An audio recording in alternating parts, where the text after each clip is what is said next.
eu vi com muito bons olhos o aparecimento do Público. Aliás, costumava dizer-se entre nós jornalistas que o aparecimento do Público fez mais pelos jornalistas e pelos ordenados que os jornalistas recebiam do que o sindicato durante os anos todos em que tinha existido.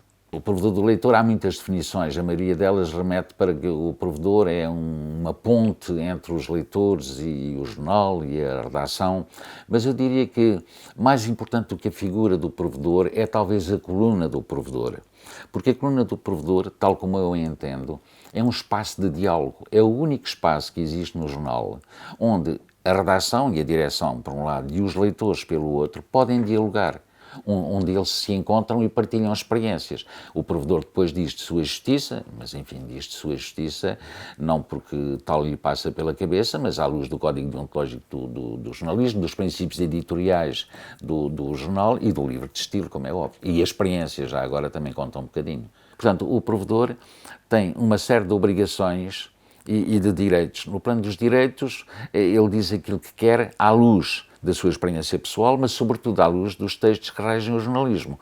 O Código Deontológico dos Jornalistas, mas no caso do Público também o Estatuto Editorial e o Livro de Estilo. As obrigações do provedor é comunicar aos jornalistas, também está estipulado no Estatuto do Provedor, comunicar aos jornalistas, transmitir-lhes a crítica formulada pelo leitor e dar-lhes 72 horas para responderem a essa crítica. É depois, perante a crítica do leitor e a resposta dos jornalistas ou da direção a essa crítica, que o provedor toma uma posição. Mas isso é indispensável que esteja bem claro e bem explícito no Estatuto do Provedor.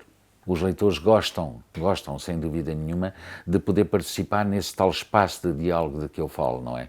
Porque senão o leitor, enquanto jornalista, eu ponho-me muito facilmente na posição do não leitor, isto é, ponho-me na posição de quem faz a informação. Eu preocupo-me com a informação que faço, despacho-a e depois ela já não me pertence mais, não é? Ela já pertence aos leitores, é um pouco como o processo de produção de um livro. Quando o escrevemos e ele é público, o livro depois já não pertence ao autor, como o artigo não pertence ao jornalista. Pertence a quem o lê, pertence ao leitor. Neste caso concreto, o provedor é obrigado a compreender a posição de quem recebe essa informação, quer reagir e não tem maneira a não ser através do provedor. Portanto, lá está o tal espaço de diálogo.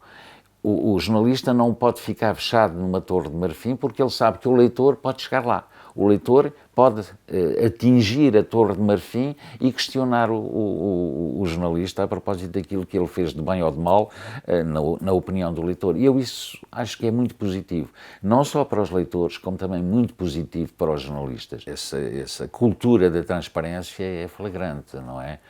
E é flagrante até porque é isso o jornal está obrigado. Quando questionado pelo provedor, o jornal tem que responder. Se não responder, olha, pior para ele, não é? Portanto, eu acho que a cultura da transparência faz parte da vida do público e se o público não quisesse que isso acontecesse, pois pura e simplesmente não tinha um provedor do leitor, não é? Portanto, o Público é um jornal transparente, sim.